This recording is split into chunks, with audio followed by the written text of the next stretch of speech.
Hey guys, my name is Matthew Haddad, and this is my presentation on the dangers of processed and ultra-processed foods. So, a growing problem throughout society is the use of processed and ultra-processed foods and ingredients in our everyday meals and grocery items. This problem became prevalent back in the 1980s when the largest tobacco companies, such as Philip Morris and R.J. Reynolds, began buying and taking ownership of many reputable food businesses, many of which we are familiar with, such as Kraft and Nabisco. This has become a growing problem in today's society because of the many underlying health effects that can be caused by these ingredients in foods. And many of these underlying health effects are just now being discovered through research and articles that are being released somewhat recent. So what damaging effects can these foods have? So these foods can lead to a number of different health effects. Some of these effects, for example, but are not limited to obesity, chronic kidney disease, depression, and overall just degradation of mental health. So the research and different sources used to kind of put this presentation together are kind of highlighted right here. So the first source I looked at was the European Journal of Clinical Nutrition, and they had wrote a report regarding ultra-processed foods and its correlation to the development of obesity in adults.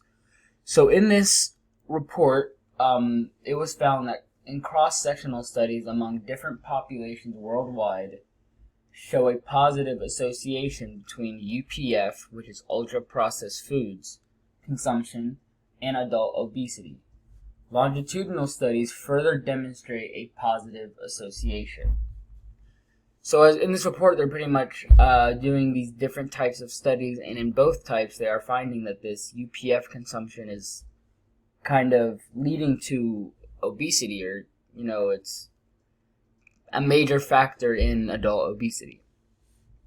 So the second article or source we used here was an article written by David A. Wiss, and it highlights the connection between ultra-processed foods and mental health. So in this article, it was kind of in their little results, they found that for every 10% increase in UPF consumption relative to daily calorie intake, there was about an 11% higher risk of depression in adults. And that is I think that's a very big correlation there.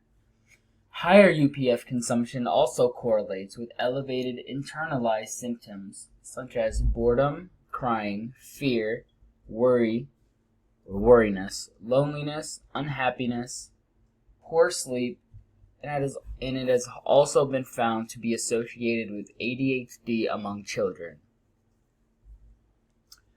The third source we looked here was a Whitehall cohort study regarding the association between ultra-processed foods and the recurrence of depressive symptoms. So in this cohort study, their findings were that in the British population in which the study was conducted on, high intakes of ultra-processed foods were associated with increased odds of recurrent depressive symptoms. So the more you were to consume these types of foods, they found that the greater the chance was that you would, show signs of depression and just overall low mental health.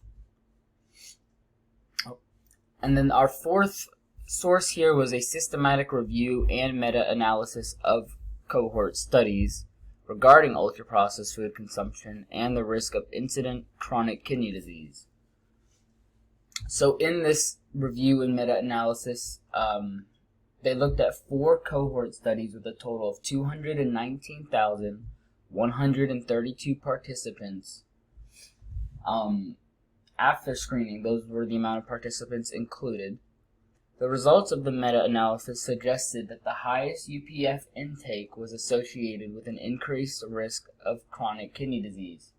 However, underlying factors are still unknown, and more clinical studies are still needed to kind of, get a bigger understanding, or a better understanding of just how bad this ultra processed food consumption is to the risk of chronic kidney disease. But as of now, in the studies we have done, they are seeing an association with an increased risk, which is kind of scary if you think about it.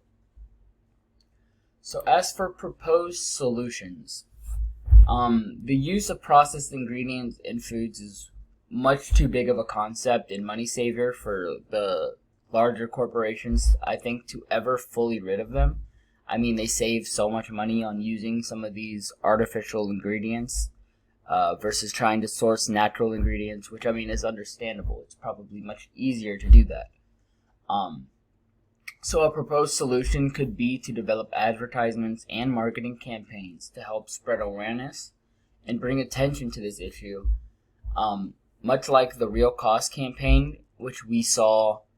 I'm not sure how prevalent it is today, but I know growing up I saw it all the time. It was a campaign tailored to quitting smoking. I'm not sure. I think it had a pretty good effect on at least spreading the word about how bad nicotine and smoking was for people. So I think a campaign like this would be a really good idea to help spread awareness and, bring attention to this issue, because I'm not sure many people really understand just how bad these types of foods and ingredients can really be for us as humans.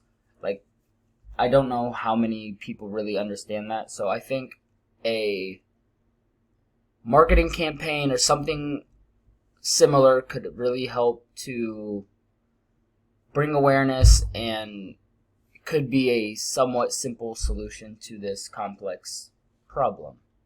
But thank you guys. That is my presentation, and I hope you guys enjoyed.